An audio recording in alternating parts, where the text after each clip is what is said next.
Good morning and happy college football Saturday. It feels so good to say those words. If you haven't yet, grab your coffee, grab your mimosa, crack your beer, whatever vibe you're on today. Get to it. Because the games start early and they don't end till late. Here we go. My name is Paige and here are my plays. We are starting out with the game of the week, the game of the century, Texas, Ohio State, number 1 and number 2. This game is going to be absolutely electric. It's going to be a dogfight. I'm just going to say this. I'm a Texas fan, but I did not let that impact my plays here. Bruh. I love it when Texas wins.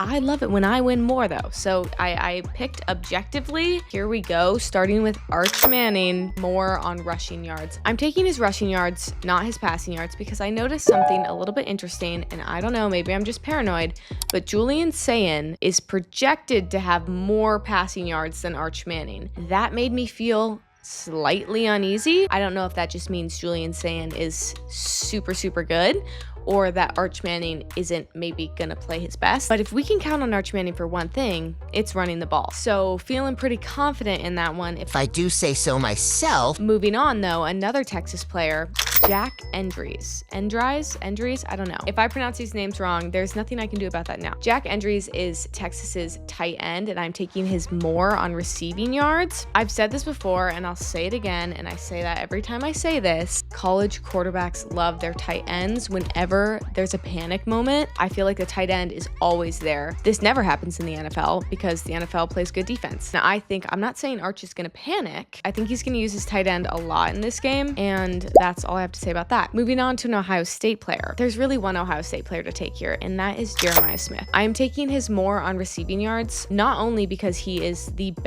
one of the best wide receivers in college football, but also because Julian Sayin's projection for passing yards is pretty high. Am I confident enough in Julian Sayin to take his more on passing yards? No, but I am confident enough in Jeremiah Smith to take his more on receiving yards. So please, Jeremiah, do not let me down. Moving on to an uglier game. This is Purdue Ball State. Purdue is not good at football, and that's okay. They have other sports. They have baseball. They don't need to be good at football. I am taking Ryan Brown or Ryan Brownie. There's an E at the end. I don't know. I'm taking his less on rushing yards. He's their quarterback. I'm just going to be honest, you guys. I don't know much about Purdue football. I feel like I don't need to take this play, to be honest.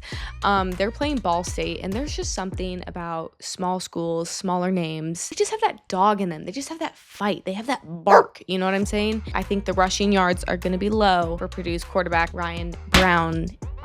Okay, going back to a less ugly game. This is Bama FSU. I love Alabama, big Alabama fan. I know I'm a Texas girl, but Alabama is college football, and I respect them for that. Okay, I am taking one Alabama player, Jeremy Bernard. Is that how you say his name? Guys, I have no idea at this point, all right? I'm not locked in on their names, okay? I'm locked in on their projections. Here we go. This kid had a very interesting transfer path. He started at Michigan State, went to UW, now is at Bama. I personally feel like most kids nowadays, they go from a bad school to a good school, and then they struggle a little bit. He went from a bad school to a good school To an even better school. So I feel like he has the experience. He has something special. I'm taking his more on long reception. You guys, Bama likes to throw the ball. They like to launch it down the field. He's probably super fast. I don't know. It's week 1. I don't have any film to go off of, okay? So I am operating off my own assumptions and my own theories. That's why I'm taking him. Let's move on. We are now looking at a classic college football week 1 game. Michigan is taking on the University of New Mexico. Go Lobos. Fun fact about me, I went to New Mexico. I played soccer there. I don't think New Mexico's gonna win. They're not supposed to win. Michigan is paying them to come play them so that Michigan can win. Just because I think Michigan is going to absolutely crush New Mexico doesn't mean I think that all these players are going to hit more on their receiving yards, passing yards, whatever. If Michigan is up by a lot, they're going to pull their starters. They're going to put in their backups. Every kid gets the chance to play. That's why Michigan is hosting this game. That's why Michigan is paying New Mexico to come play them. It's so that everybody can touch the field, which is why I'm taking Michigan's wide receiver, Donovan, more on his longest reception. If they're up by a lot, he will be taken out of the game, and the worst thing that can happen is when you're 10 yards away and your player's sitting on the bench. I do not want that to happen to anybody, but longest reception, one play. It's a one and done, and that's what I see happening here. Let's look at our final game in this lineup.